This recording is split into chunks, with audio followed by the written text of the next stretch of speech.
assumed office in 2014, the country was facing enormous challenges.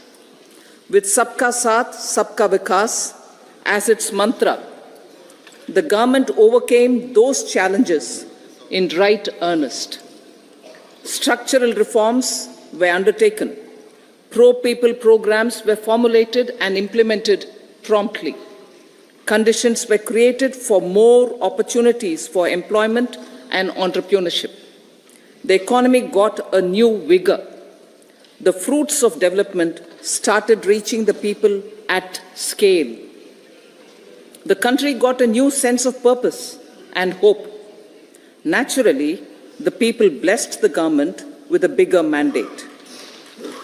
In the second term, our government, under the leadership of Honorable Prime Minister, doubled down on its responsibilities to build a prosperous country with comprehensive development of all people and all regions. Our government strengthened its mantra to Sabka Saath, Sabka Vikas and Sabka Vishwas. Our development philosophy covered all elements of inclusivity, namely social inclusivity through coverage of all strata of the society, and geographical inclusivity through development of all regions of the country. With the whole of nation approach of Sabka Prayas, the country overcame the challenges of once-in-a-century pandemic, took long strides towards Atmanirbhar Bharat, committed to Panch Pran, and laid solid foundations for the Amrit Kal. As a result, our young country has high aspirations, pride in its present, and hope and confidence for a bright future. We expect that our government, based on its stupendous work, will be blessed again by the people with a resounding mandate. Inclusive development and growth. Our humane and inclusive approach to development is a marked and deliberate departure from the earlier approach of provisioning up to village level. Development programs were thus provisioned. In the last 10 years, however, have targeted each and every household and individual through housing for all, Har Ghar Jal, electricity for all, cooking gas for all, bank accounts and financial services for all in record time. The worries about food have been eliminated through free ration for 80 crore people. Minimum support prices for the produce of Annadata are periodically increased appropriately. These and the provision of basic necessities have enhanced real income in the rural areas. Their economic needs could be addressed, thus spurring growth and generating jobs. Social justice. Our government is working with an approach to development that is all-round, all-pervasive, and all-inclusive. Sarvangin, Sarvasparshi, or Sarvasamaveshi. It covers all castes and people at all levels. We are working to make India a Vikasit Bharat by 2047. For achieving that goal, we need to improve people's capability and empower them. Previously, social justice was mostly a political slogan. For our government, social justice is an effective and necessary governance model. The saturation approach of covering all eligible people is the true and comprehensive achievement of social justice. This is secularism in action, reduces corruption, and prevents nepotism, prevents Bhai Bhatijawad. There is transparency and assurance that benefits are delivered to all eligible people. The resources are distributed fairly. All, regardless of their social standing, get access to opportunities. We are addressing systemic inequalities that had plagued our society. We focus on outcomes and not on outlays, so that the social economic transformation is achieved. As our Prime Minister firmly believes, we need to focus on 4 major castes. They are Garib, Mahilaye, Yuva, and Annadata. Their needs, their aspirations, and their welfare are our highest priority. The country progresses when they progress. All 4 require and receive government support in their quest to better their lives. Their empowerment and well-being will drive the country forward. Garib Kalyan, Desh Ka Kalyan. We believe in empowering the poor. The earlier approach of tackling poverty through entitlements had resulted in very modest outcomes. When the poor became empowered partners in the development process, government's power to assist them also increases manifold. With the pursuit of Sabka Saath, in these 10 years, the government has assisted 25 crore people to get freedom from multi-dimensional poverty.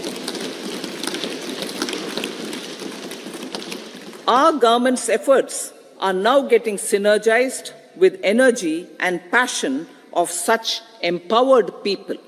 This is truly elevating them from poverty. Direct benefit transfer of 34 lakh crore rupees from the government using PM Jan-Dhan accounts has led to savings of 2.7 lakh crores of rupees for the government. This savings has been realized through avoidance of leakages prevalent earlier. The savings have helped in providing more funds for Garib Kalyan.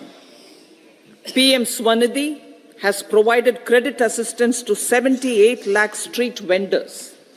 From that total of 78 lakh street vendors, 2.3 lakh have received credit for the 3rd time. PM Janman Yojana reaches out to the particularly vulnerable tribal groups who have remained outside the realm of development so far. PM Vishwakarma Yojana provides end-to-end support to artisans and craftspeople engaged in 18 trades. The schemes for empowerment of Divyangs and transgender persons reflect firm resolve of our government to leave no one behind. Welfare of Annadata. Farmers are our Annadata. Every year under PM Kisan Samman Yojana, direct financial assistance is provided to 11.8 crore farmers, including marginal and small farmers. Crop insurance is given to 4 crore farmers under PM Fasal Bima Yojana. These, besides several other programs, are assisting Annadata in producing food for the country and for the world. Electronic National Agricultural Market has integrated 1,361 mandis and is providing services to 1.8 crore farmers with trading volume of 3 lakh crores of rupees. The sector is poised for inclusive, balanced, higher growth and productivity. These are facilitated from farmer-centric policies, income support, coverage of risks through price and insurance support, promotion of technologies and innovations through startups. Empowering the Amrit PD, the Yuva. Our prosperity depends on adequately equipping and empowering the youth. the National Education Policy 2020 is ushering the transformational reforms. PM Schools for Rising India, PM Shri, are delivering quality teaching and nurturing holistic and well-rounded individuals. The Skill India mission has trained 1.4 crore youth, upskilled and reskilled 54 lakh youth, and established 3,000 new ITIs. A large number of institutions of higher learning, namely 7 IITs, 16 triple ITs, 7 IIMs, 15 AIMS, and 390 universities have been set up. PM Mudra Yojana has sanctioned 43 crore loans aggregating to 22.5 lakh crores of rupees for entrepreneurial aspirations of our youth. Besides that, Fund of Funds, Startup India, and Startup Credit Guarantee schemes are assisting our youth. They are also becoming Rozgar Data. The country is proud of our youth scaling new heights in sports. The highest ever medal tally in Asian Games and Asian Para Games in 2023 reflects a high confidence level.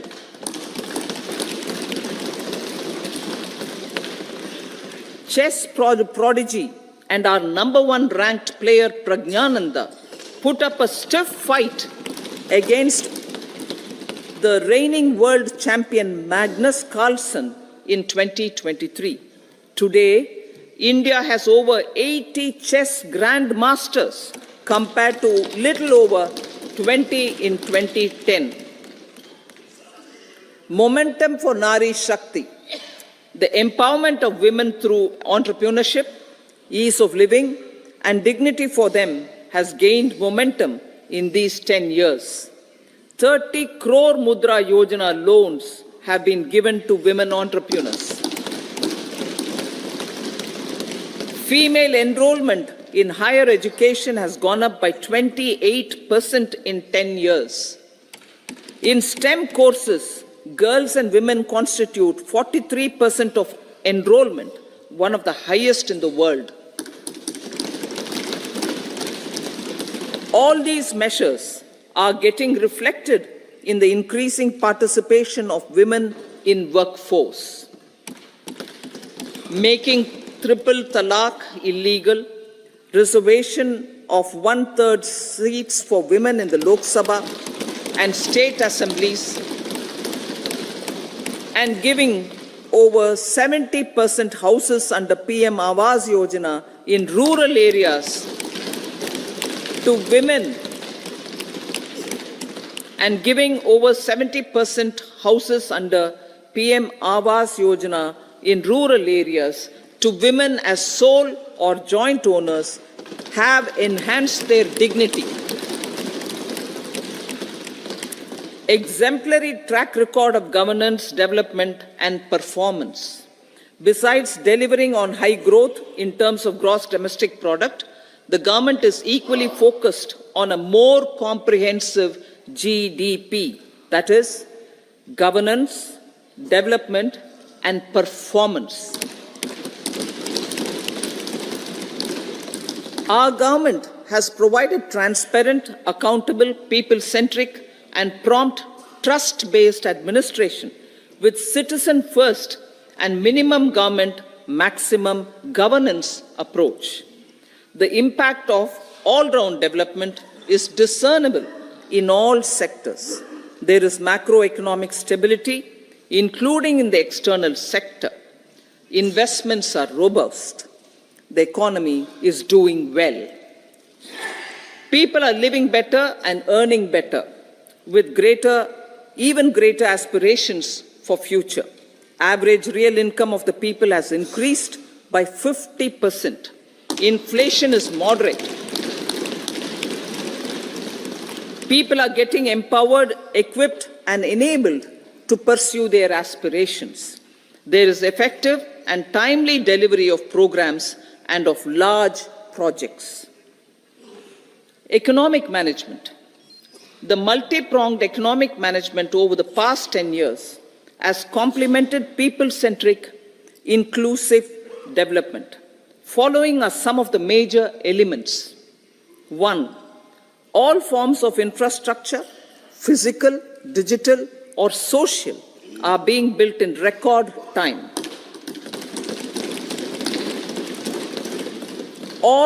Number 2, all parts of the country are becoming active participants in economic growth. Number 3, digital public infrastructure, a new factor of production as if in the 21st century, is instrumental in formalization of the economy. Number 4, goods and services tax has enabled one nation, one market, one tax. Tax reforms have led to deepening and widening of tax base. Number 5, strengthening of the financial sector has helped in making savings, credit, and investments more efficient. Number 6, GIFT, IFSC, and the Unified Regulatory Authority, IFSCA, are creating a robust gateway for global capital and financial services for the economy. Number 7, proactive inflation management has helped keep inflation within the policy band. Now, the global context, Honorable Speaker, sir. Geopolitically, global affairs are becoming more complex and challenging with wars and conflicts. Globalization is being redefined with reshoring and friendshoring, disruption and fragmentation of supply chains, and competition for critical minerals and technologies. A new world order is emerging after the COVID pandemic. India assumed the G20 presidency during very difficult times for the world. The global economy was going through high inflation, high interest rates, low growth, very high public debt, low trade growth, and climate changes. The pandemic has led to a crisis of food, fertilizer, fuel, and finances for the world, while India successfully navigated its way. The country showed the way forward and built consensus on solutions for those global problems. The recently announced India-Middle East-Europe economic corridor is a strategic and economic game changer for India and others. In the words of Honorable Prime Minister, the corridor, and I quote, will become the basis of world trade for hundreds of years to come, and history will remember that this corridor was initiated on Indian soil, unquote. Vision for Vikasit Bharat. Our vision for Vikasit Bharat is that of prosperous Bharat in harmony with nature, with modern infrastructure, and providing opportunities for all citizens and all regions to reach their potential. With confidence arising from strong and exemplary track record of performance and progress, earning Sabka Vishwas, the next 5 years will be years of unprecedented development and golden moments to realize the dream of developed India by 2047. The trinity of demography, democracy, and diversity backed by Sabka Prayas has the potential to fulfill aspirations of every Indian. As Honorable Prime Minister in his Independence Day address to the nation mentioned, I quote, there is no dearth of opportunities, as many opportunities as we want. The country is capable of creating more opportunities. Sky is the limit, unquote. Strategy for Amrit Kal. Our government will adopt economic policies that foster and sustain growth, facilitate inclusive and sustainable development, improve productivity, create opportunities for all, help them enhance their capabilities, and contribute to generation of resources to power investments and fulfill aspirations.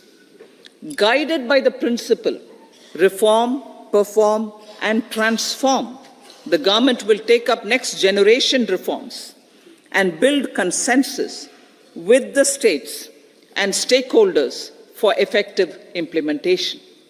It is an important policy priority for our government to ensure timely and adequate finances, relevant technologies, and appropriate training for the micro, small, and medium enterprises, MSMEs, to grow and also compete globally. Orienting the regulatory environment to facilitate their growth will be an important element of this policy mix. Aligning with the Panchamrit goals, our government will facilitate sustaining high and more resource-efficient economic growth. This will work towards energy security in terms of availability, accessibility, and affordability. For meeting the investment needs, our government will prepare the financial sector in terms of size, capacity, skills, and regulatory framework. Aspirational Districts Program. Our government stands ready to assist the states in faster development of aspirational districts and blocks, including generation of ample economic opportunities. Development of the East. Our government will pay utmost attention to make the eastern region and its people a powerful driver of India's growth. PM Awas Yojana Gramin. Despite the challenges due to COVID, implementation of PM Awas Yojana Gramin continued, and we are close to achieving the target of 3 crore houses. 2 crore more houses will be taken up in the next 5 years to meet the requirement arising from increase in the number of families.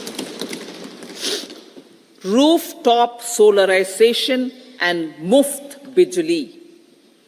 Through rooftop solarization, 1 crore households will be enabled to obtain up to 300 units free electricity every month. This scheme follows the resolve of Honorable Prime Minister on the historic day of consecration of Sri Ram Mandir in Ayodhya. Following benefits are expected.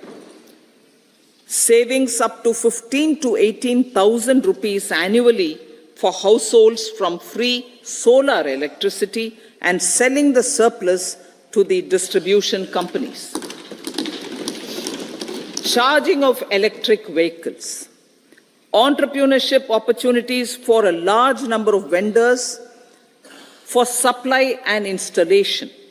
Employment opportunities for the youth with technical skills in manufacturing, installation, and maintenance.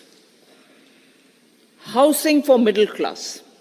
Our government will launch a scheme to help deserving sections of the middle class, and I quote from Honorable Prime Minister's words, living in rented houses or slums or chawls and unauthorized colonies, unquote, to buy or build their own houses. Medical colleges. Several youth are ambitious to get qualified as doctors. They aim to serve our people through improved healthcare services. Our government plans to set up more medical colleges by utilizing the existing hospital infrastructure under various departments. A committee for this purpose will be set up to examine the issues and make relevant recommendations. Cervical cancer vaccination. Our government will encourage vaccination for girls in the age group of 9 to 14 years for prevention of cervical cancer. Maternal and child health care.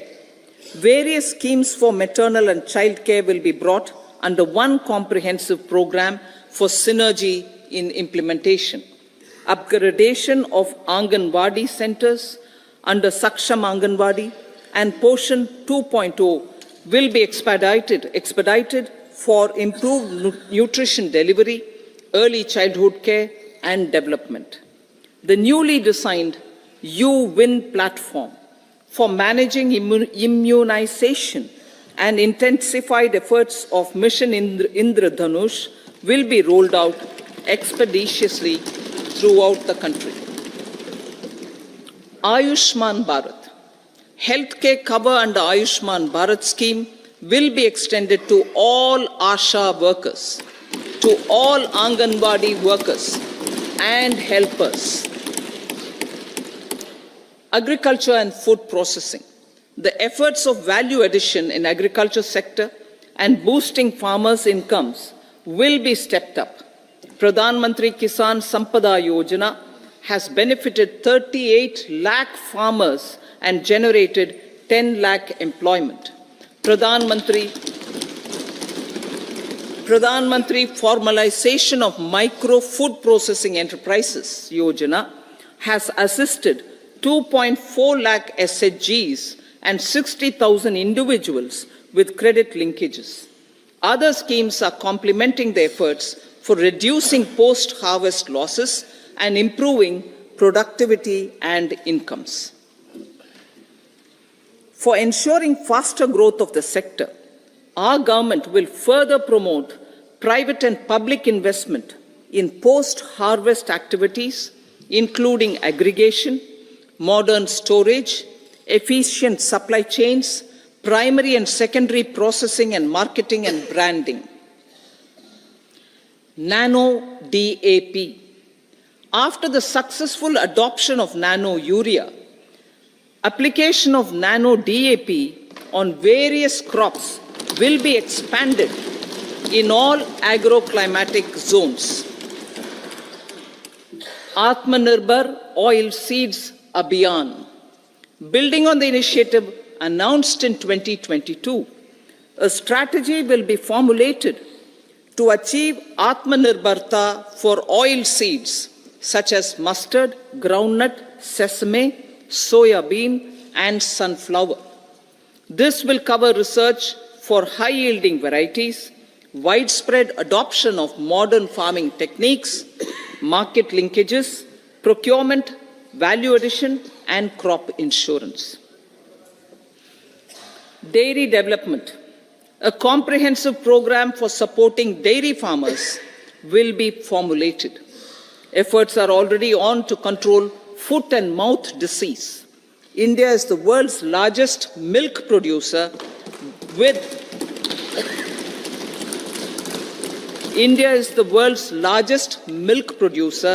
but with low productivity of milch animals. The program will be built on the success of existing schemes such as Rashtriya Gokul Mission, National Livestock Mission, and infrastructure development funds for dairy processing and animal husbandry. Matsya Sampada. It was a government which set up a separate department for fisheries, realizing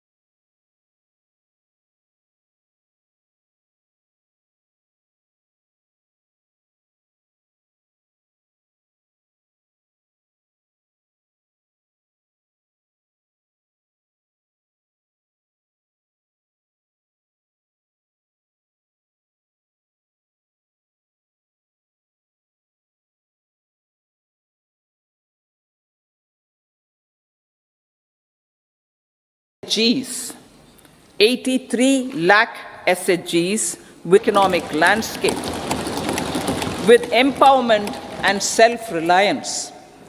Honorable Speaker sir, their success has assisted nearly 1 crore women to become Lakpati Didi already. They are an inspiration to others. Their achievements will be recognized through honoring them. Buoyed by the success, it has been decided to enhance the target for Lakpati Didi from 2 crores to 3 crores.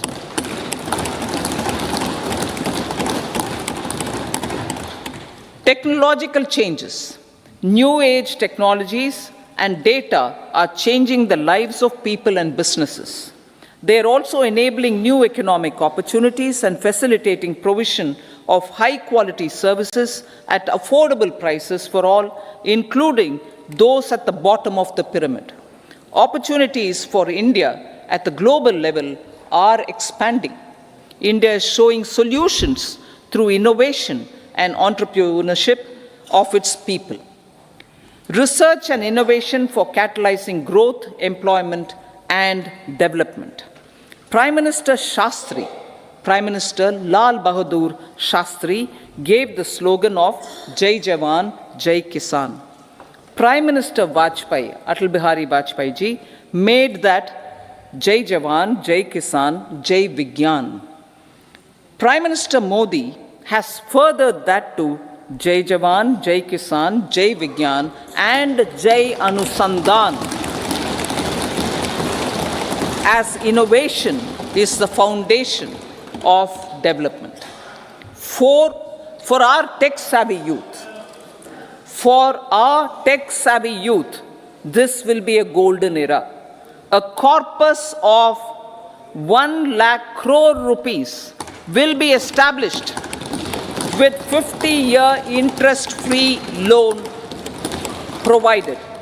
The corpus will provide long-term financing or refinancing with long tenors and low and or nil. I repeat that sentence. The corpus will provide long-term financing or refinancing with long tenors and low or nil interest rates. This will encourage the private sector to scale up research and innovation significantly in sunrise domains. We need to have programs that combine the powers of our youth and technology. A new scheme will be launched for strengthening deep tech technologies for defense purposes and expediting Atmanirbharta. Infrastructure development. Building on the massive tripling of the capital expenditure outlay in the past 4 years, resulting in huge multiplier impact on economic growth and employment creation, the outlay for the next year is being increased by 11.1% to 11,111 crore rupees. This would be 3.4% of our GDP. Railways. 3 major railway corridor programs will be implemented. These are energy, mineral and cement corridor. Number 2, port connectivity corridors. And number 3, high traffic density corridors.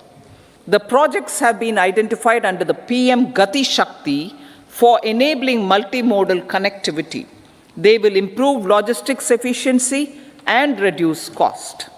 The resultant decongestion of the high traffic corridors will also help in improving operations of passenger trains, resulting in safety and higher travel speed for passengers. Together with dedicated freight corridors, these 3 economic corridor programs will accelerate our GDP growth and reduce logistic costs.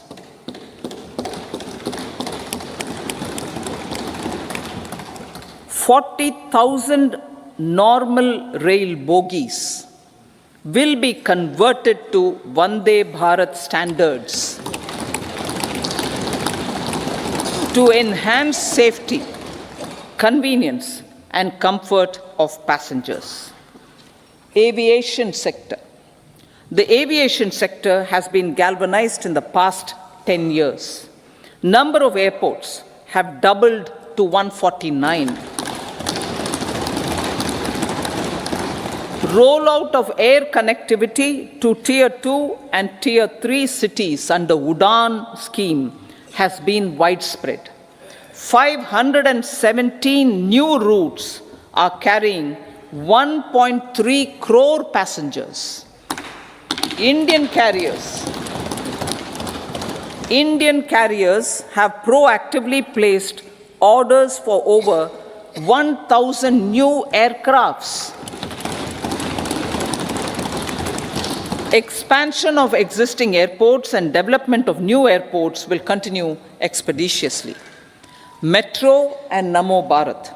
We have a fast expanding middle class and rapid urbanization is taking place. Metro rail and Namo Bharat can be the catalyst for the required urban transformation. Expansion of these systems will be supported in large cities, focusing on transit-oriented development. Green energy. Towards meeting our commitment for net zero by 2070, the following measures will be taken. Viability gap funding will be provided for harnessing offshore wind energy potential for initial capacity of 1 gigawatt. Coal gasification and liquefaction capacity of 100 metric tons will be set up by 2030. This will also help in reducing imports of natural gas, methanol, and ammonia. Phased mandatory blending of compressed biogas in compressed natural gas for transport and piped natural gas for domestic purposes will be mandated. Financial assistance will be provided for procurement of biomass aggregation machinery to support collection. Electric vehicle ecosystem. Our government will expand this and strengthen the e-vehicle ecosystem by supporting manufacturing and charging infrastructure. Greater adoption of e-buses for public transport networks will be encouraged through payment security mechanism. Biomanufacturing and biofoundry. For promoting green growth, a new scheme of biomanufacturing and biofoundry will be launched. This will provide environment-friendly alternatives such as biodegradable polymers, bioplastics, biopharmaceuticals, and bioagri inputs. This scheme will also help in transforming today's consumptive manufacturing paradigm to the one based on regenerative principles. Blue Economy 2.0. For promoting climate resilient activities for Blue Economy 2.0, a scheme for restoration and adaptation measures and coastal aquaculture and mariculture with integrated and multi-sectoral approach will be launched. Comprehensive development of tourist centers. The success of organizing G20 meetings in 60 places presented diversity of India to global audience. Our economic strength has made the country an attractive destination for business and conference tourism. Our middle class also now aspires to travel and explore. Tourism, including spiritual tourism, has tremendous opportunities for local entrepreneurship. States will be encouraged to take up comprehensive development of iconic tourist centers, branding and marketing them at global scale. A framework for rating of the centers based on quality of facilities and services will be established. Long-term interest-free loans will be provided to states for financing such development on matching basis. To address the emerging fervor for domestic tourism, Honorable Speaker, sir, projects for port connectivity, tourism infrastructure, and amenities will be taken up on our islands, including Lakshadweep. This will help in generating employment also. Promoting investments. The FDI inflow during 2014 to 23 was $596 billion US, marking a golden era. That is twice the inflow during 2005 to 14.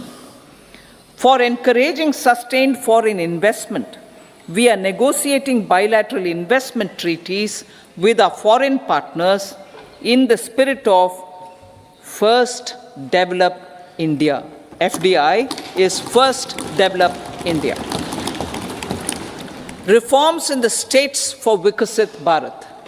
Many growth and development enabling reforms are needed in the states for realizing the vision of Vikasit Bharat. A provision of 75,000 crore rupees as 50-year interest-free loan is proposed this year to support those milestone-linked reforms by the state governments. Societal changes. The government will form a high-powered committee for an extensive consideration of the challenges arising from fast population growth and demographic changes.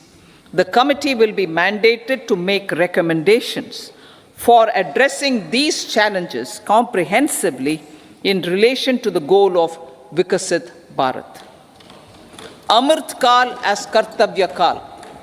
Our government stands committed to strengthening and expanding the economy with high growth and to create conditions for people to realize their aspirations. Honorable Prime Minister, in his Independence Day address to the nation in the 75th year of our Republic, said, and I quote, "We commit ourselves to national development with new inspirations, new consciousness, new resolutions as the country opens up immense possibilities and opportunities. It is our Kartavya Kal." Unquote. Every challenge of the pre-2014 era was overcome through our economic management and our governance. These have placed the country on a resolute path of sustained high growth.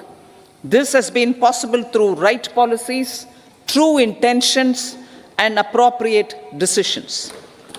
In the full budget in July, Honorable Speaker, our government will present a detailed roadmap for our pursuit of Vikasit Bharat.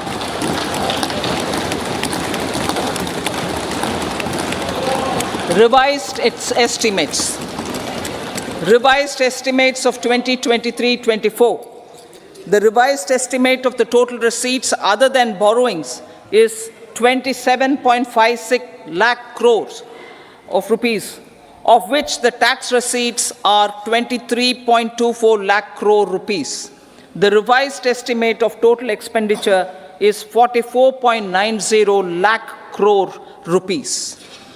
The revenue receipts at 30.03 lakh crore rupees are expected to be higher than the budget estimate, reflecting strong growth momentum and formalization in the economy.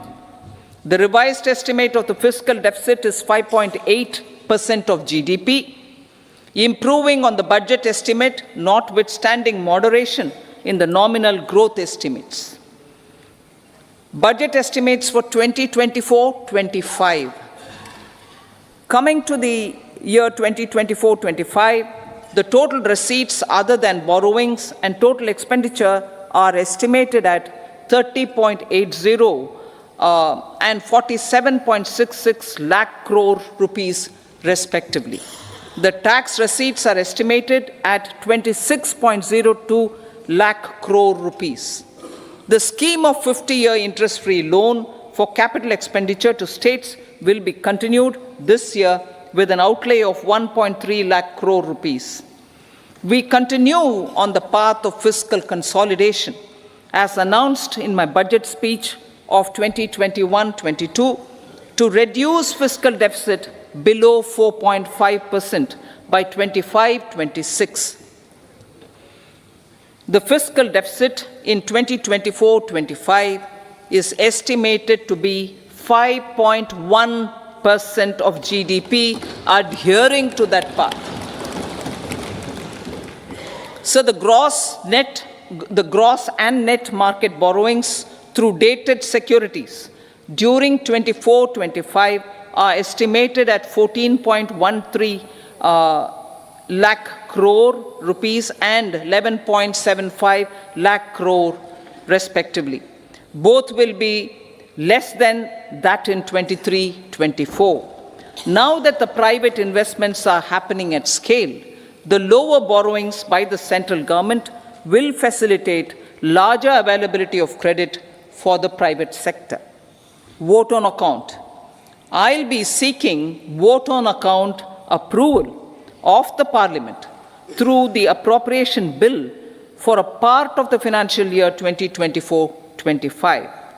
I will now move to Part B.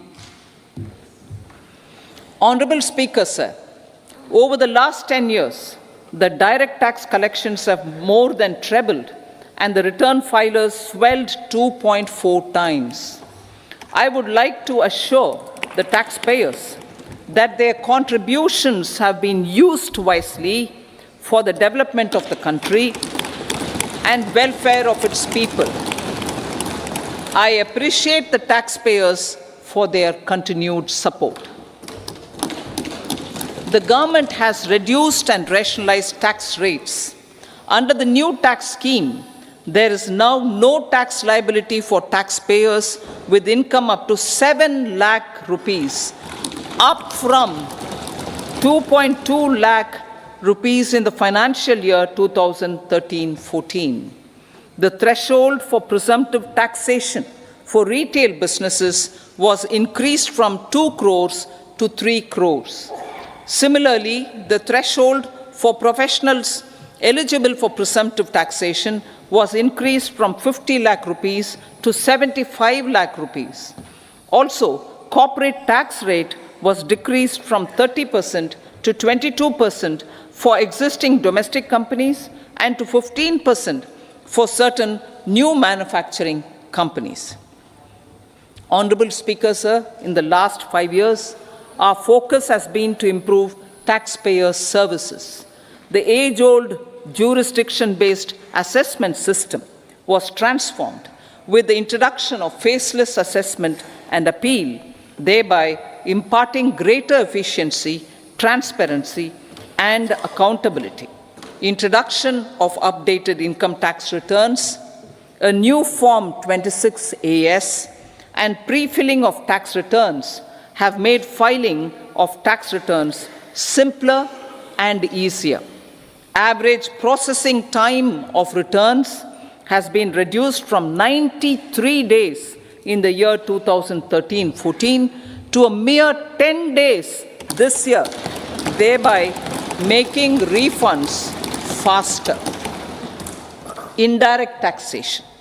By unifying the highly fragmented indirect tax regime in India, the GST has reduced the compliance burden on trade and industry. The industry has acknowledged the benefits of GST.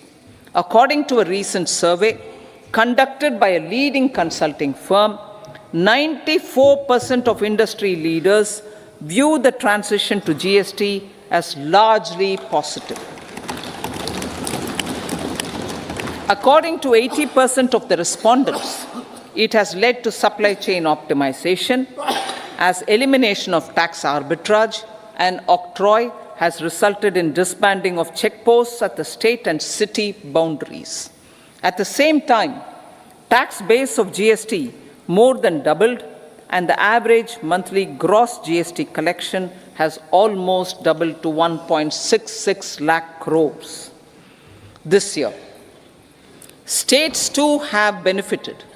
States' SGST revenue, including compensation released to states in the post-GST period of 2017-18 to 2022-23, has achieved a buoyancy of 1.22. In contrast, the tax buoyancy of state revenues from subsumed taxes in the pre-GST four-year period of 2012-13 to 2015-16 was a mere 0.72. The biggest beneficiaries are consumers, as reduction in logistic cost and taxes have brought down prices of most goods and services. We have taken a number of steps in customs to facilitate international trade. As a result, the import release time declined by 47% to 71 hours at inland container depots, by 28% to 44 hours at air cargo complexes, and by 27% to 85 hours at seaports over the last 4 years since 2019, when the national time release studies were first started. Tax proposals. As for tax proposals, in keeping with the convention, I do not propose to make any changes relating to taxation and propose to retain the same tax rates for direct and indirect taxes, including import duties. However, certain tax benefits to startups and investments made by sovereign wealth or pension funds, as also tax exemption on certain income of some IFSC units, are expiring on 31/3/2024. To provide continuity in taxation, I propose to extend the date to 31/3/2025. Moreover, in line with our government's vision to improve ease of living and ease of doing business, I wish to make an announcement to improve taxpayers' services. There are a large number of petty, non-verified, non-reconciled, or disputed direct tax demands, many of them dating as far back as 1962, which continue to remain on the books, causing anxiety to honest taxpayers and hindering refunds of subsequent years.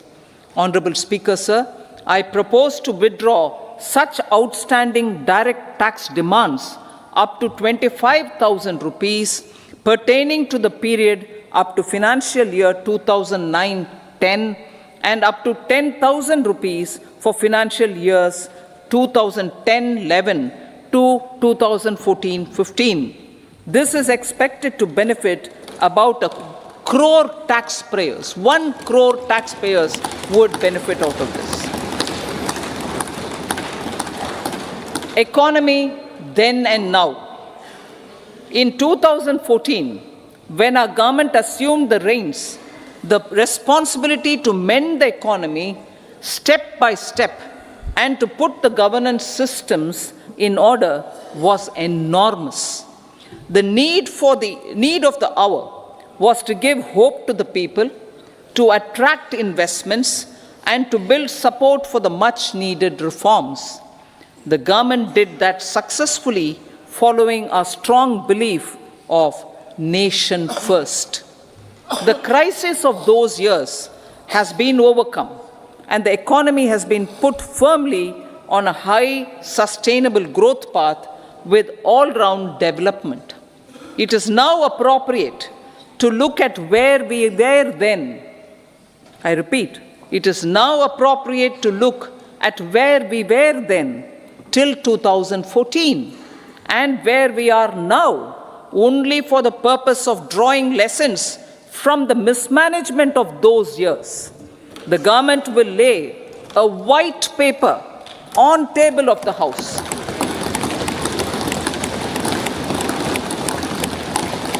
The exemplary track record of governance, development, and performance, effective delivery, and Jan Kalyan has given the government trust, confidence, and blessings of the people to realize whatever it takes, the goal of Vikasit Bharat, with good intentions, true dedication, and hard work in the coming years and decades. With this, Honorable Speaker, I commend the interim budget to this august House. Jai Hind.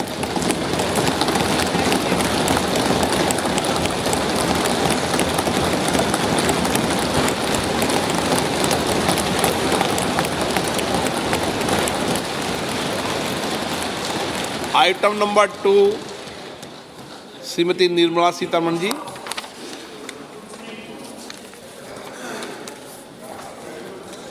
So, with your permission, I rise to lay on the table the following statements under Section 3(1) of the Fiscal Responsibility and Budget Management Act 2003, Medium-Term Fiscal Policy cum Fiscal Policy Strategy Statement and Macroeconomic Frame for leave to introduce the Finance Bill 2024. प्रश्न ये है कि विधेयक को पुनर्स्थापित करने की अनुमति प्रदान की जाए। जो सदस्य इसके पक्ष में हाँ कहें, जो सदस्य विरोध में ना कहें। मेरे विचार में निर्णय हाँ वालों के पक्ष हुआ, हाँ वालों के पक्ष हुआ। माननीय मंत्री जी विधेयक को पुनर्स्थापित करें। So I introduce the bill. सभा की कार्रवाई शुक्रवार दिनांक 2 फरवरी 2024 को प्राप्त 11 बजे तक के लिए स्थगित।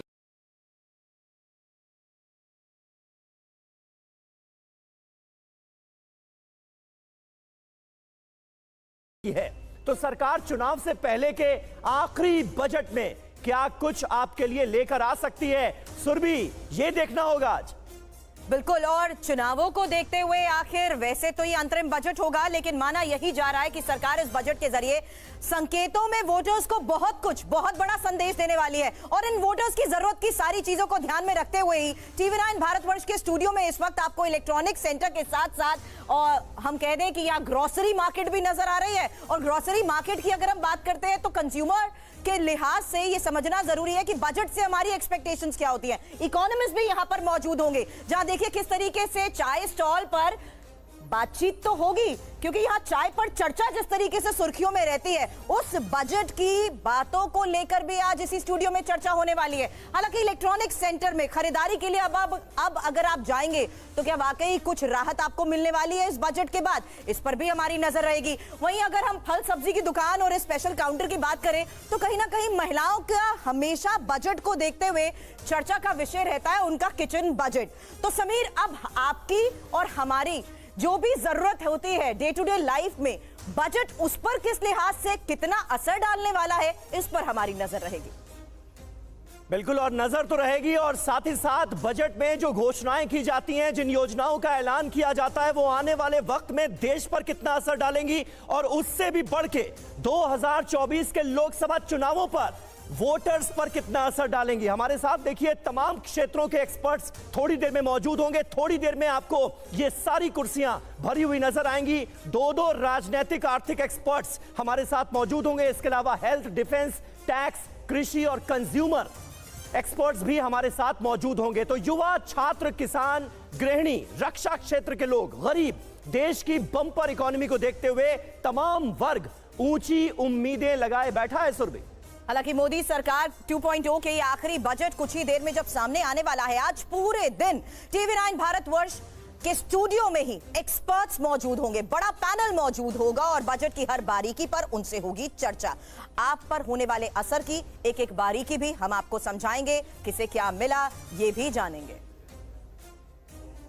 जी हां, और वित्त मंत्री निर्मला सीतारमण आज अपना पहला अंतरिम बजट पेश करने जा रही हैं। सुबह 11 बजे वित्त मंत्री संसद में 2024 का अंतरिम बजट पेश करेंगी। इसके साथ ही उनके नाम एक नया रिकॉर्ड भी कायम हो जाएगा। जी हां, आज वो लगातार छठा बजट पेश करने वाली वित्त मंत्री बन जाएंगी। वित्त मंत्री निर्मला सीतारमण इस बजट से जनता को भी खासी उम्मीदें हैं, ये मानती हैं। ऐसे में देखना होगा कि इन तमाम उम्मीदों पर कितना खरा उतरता है आज का बजट। सरकार भी देश की इकोनॉमी को रफ्तार देने के लिए कई बड़ी घोषणाएं कर सकती है। साल 2024 में होने वाले आम चुनावों से पहले मोदी सरकार का यह आखिरी बजट है। मोदी सरकार इस बजट के जरिए अपने विजन को बताने की कोशिश भी करेगी। बड़ा ऐलान मुमकिन है। पल पल की अपडेट्स और बड़ी खबरों के साथ टीवी 9 भारतवर्ष पर बजट पर सबसे बड़ी कवरेज शुरू हो चुकी है।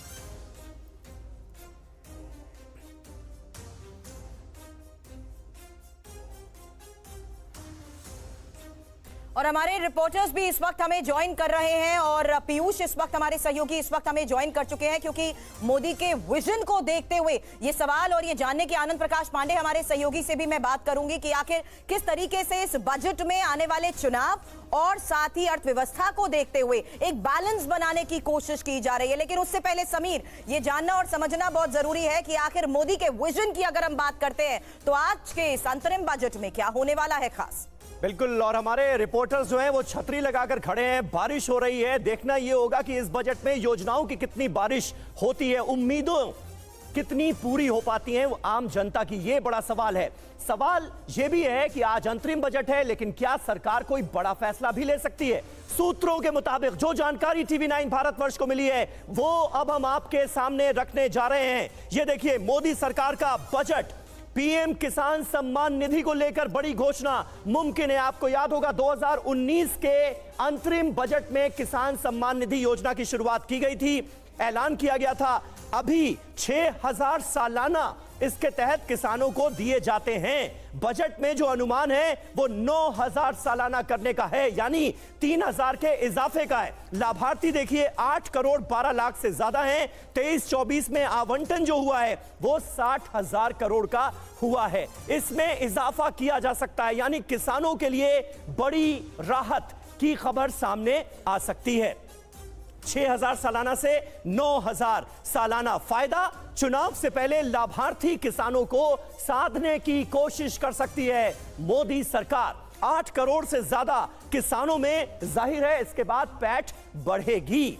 संदेश क्या है? प्रधानमंत्री नरेंद्र मोदी को अन्नदाताओं की फिक्र है। यह संदेश देने की कोशिश इस फैसले के जरिए सरकार कर सकती है। तो यानी किसानों के लिए कुछ खास मुमकिन है।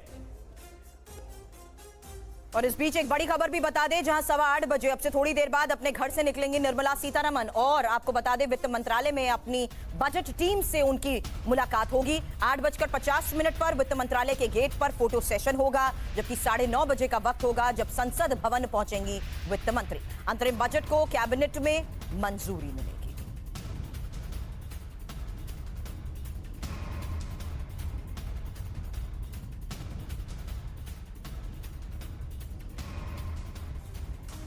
तो देखिए, पीएम किसान सम्मान निधि के अलावा बड़ी घोषणा क्या हो सकती है? आयुष्मान भारत योजना को लेकर भी बड़े ऐलान मुमकिन हैं। जी हां, जो जानकारी हमें मिल रही है उसके मुताबिक स्वास्थ्य बीमा कवर, हम सभी जानते हैं कि अभी 5 लाख तक का कवर है। बजट में अनुमान जो जताया जा रहा है वो ये है कि 5 लाख से बढ़ाकर इसे सीधे 10 लाख किया जा सकता है, यानी डबल किया जा सकता है। लाभार्थी देखिए आयुष्मान योजना के 55 करोड़ हैं और 23-24 में के वित्त वर्ष में अगर आवंटन की बात करें तो 4200 करोड़ रुपए इस मद में आवंटित किए गए। तो इसका दायरा भी बढ़ाया जा रहा है, 5 लाख से 10 लाख तक कवर दिया जा सकता है।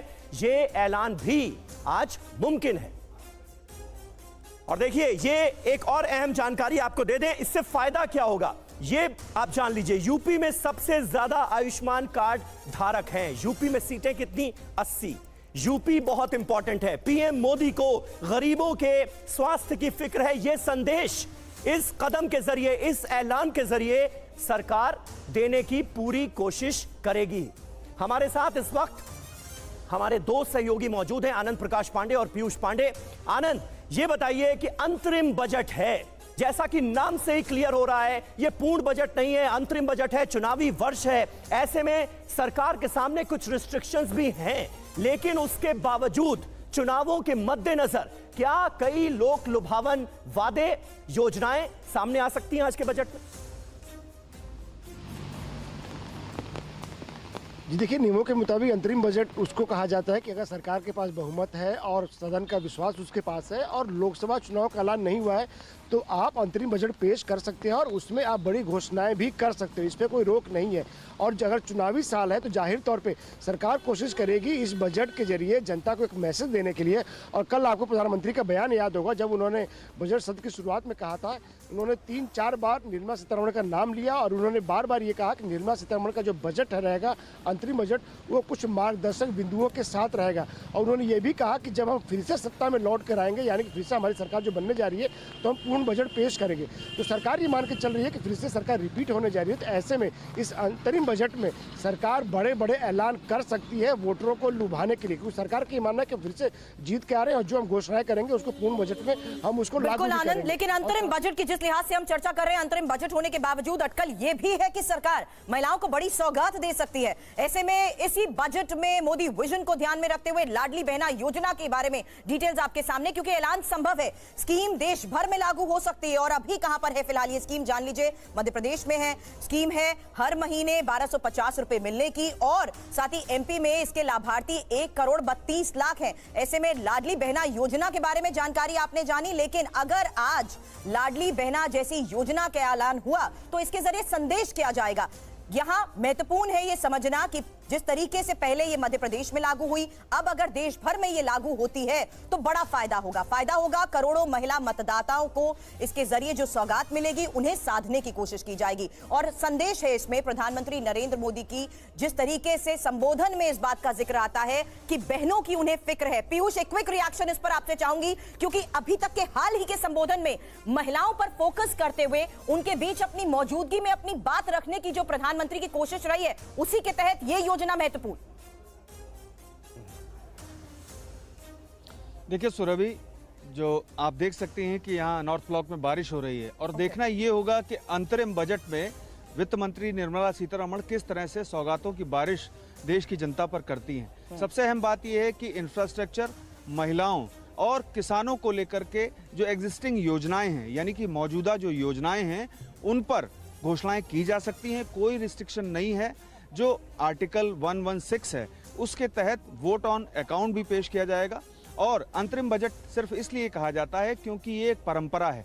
ऐसा कोई प्रोविजन संविधान में नहीं है कि सरकार बड़ी घोषणा नहीं कर सकती है, लेकिन चूंकि अगली सरकार पर कोई बोझ ना पड़े और ये माना जाता है कि अगली सरकार और कोई भी बना सकता है, तो इस स्थिति में अंतरिम बजट पेश किया जाता है और सिर्फ 2 से 4 महीनों का जो लेखानुदान होता है वो पेश किया जाता है।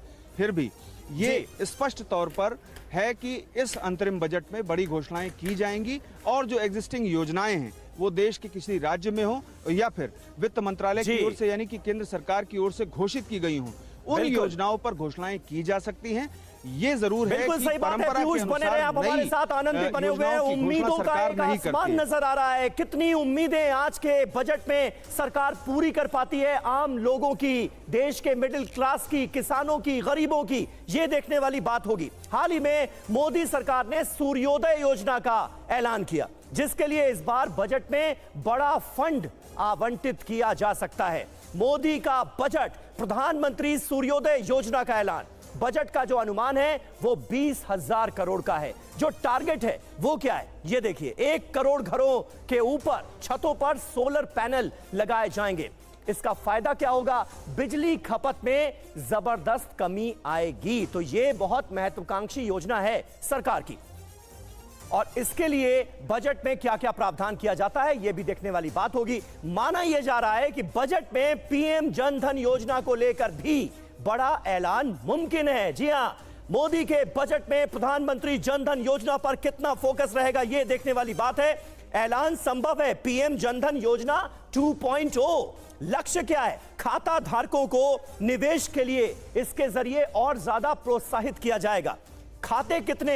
51 करोड़ खाते खोले जा चुके हैं। कितनी रकम? 2 लाख करोड़ से ज्यादा की। तो जनधन योजना यह बड़ी महत्वाकांक्षी योजना है सरकार की। साल 2014 में जब प्रधानमंत्री नरेंद्र मोदी पहली बार देश के पीएम बने, तब जनधन योजना की शुरुआत की गई थी और अब इसका दायरा बढ़ाने की बात भी मुमकिन है।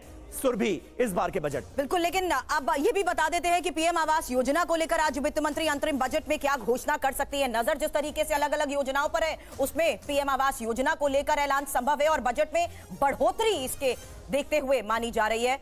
हालांकि 23-24 में आवंटन की बात करें तो 79,000 करोड़ रुपए आवंटित किए गए थे और शहरों में घर आवंटित किए गए थे 118.63 लाख। तो ये आंकड़ों के लिहाज से भी जानिए कि आखिर इस विजन को देखते हुए जो मोदी बजट की हम बात कर रहे हैं उसमें संभावनाएं किस लिहाज से बनी हुई हैं। अब संभावना तो जताई जा रही है कि मोदी सरकार के इस अंतरिम बजट में नई पेंशन स्कीम को लेकर भी बड़ी घोषणा हो सकती है। हालांकि ये डिटेल अब आपके सामने है, क्योंकि इसमें बदलाव संभव की अगर हम बात करते हैं तो जाहिर सी बात है इसमें हम सुधार एक्सपेक्ट कर रहे हैं। ऐसे में अगर फायदे की बात करें तो न्यूनतम पेंशन की गारंटी को देखते हुए समीर फोकस रहेगा कि आखिर नई पेंशन स्कीम को देखते हुए सरकार क्या बड़ा फैसले लेने वाली है। समीर, बिल्कुल बिल्कुल ये फोकस निश्चित तौर पर रहेगा, लेकिन एक बहुत बड़ा टारगेट भी, बहुत बड़ा मिशन आप कह सकती हैं, बहुत बड़ा लक्ष्य कह सकती हैं सरकार ने रखा है। मोदी सरकार का लक्ष्य देश को $7 ट्रिलियन की इकोनॉमी बनाना है, लेकिन इस सपने को साकार करने की राह में जाहिर है कई चैलेंजेस भी हैं। मोदी का सपना और चुनौतियां, $7 ट्रिलियन की इकोनॉमी बनेगा भारतवर्ष। पहली चुनौती देखिए क्या है, दुनिया में जबरदस्त खेमेबंदी है, उसका कैसे सामना करेगा भारत, यह देखने वाली बात होगी। दूसरी चुनौती जो है वो एनर्जी सिक्योरिटी की है। तीसरी चुनौती एआई का साया, और इसके लिए भारत पहले से ही तैयार होता नजर आ रहा है प्रधानमंत्री नरेंद्र मोदी के मिशन और विजन के साथ। चौथी चुनौती प्रोडक्टिव वर्कफोर्स। तो इन तमाम चैलेंजेस से पार पाते हुए देश को $7 ट्रिलियन की इकोनॉमी बनाना है, यह सपना देखा गया है, और इस सपने को पूरा करने का खाका आज कैसे निर्मला सीतारमण पेश करती हैं, यह देखने वाली बात होगी। तो ये देखिए 4 चुनौतियां जो हैं, अब हम उनके बारे में डिटेल में आपको बता दें। दुनिया में खेमेबंदी का मैंने जिक्र किया, तो वैश्विक ताकतें जो हैं वो कैसे पेश आएंगी और भारतवर्ष उससे कैसे सामना करेगा। ग्लोबलाइजेशन की रफ्तार तेजी से घटी है, दुनिया में खेमेबंदी बढ़ी है, ग्लोबल ट्रेड, ग्लोबल ग्रोथ पर इसका खासा असर पड़ा है, तो यह अपने आप में एक बड़ी चुनौती है। दूसरा चैलेंज एनर्जी सिक्योरिटी का है। ऊर्जा के दूसरे स्रोत अपनाना चुनौतीपूर्ण काम है, और इस चुनौतीपूर्ण काम को कैसे अंजाम देना है, उसके लिए सरकार का क्या विजन है, यह आज समझ में आएगा। कई देशों की नीतियों के चलते एनर्जी सिक्योरिटी पर खासा असर पड़ा है, यह हम जानते हैं। चुनौतियां क्या हैं उनको हम पहचानते हैं, अब उनका सामना कैसे करना है यह देखने वाली बात होगी। जियोपॉलिटिकल आर्थिक मुद्दे भी एनर्जी सिक्योरिटी के इस इशू से पूरी तरह से जुड़े हुए हैं। तीसरा एआई का साया, सर्विसेज सेक्टर में रोजगार पर सवाल जो है उसका कैसे सामना किया जाता है।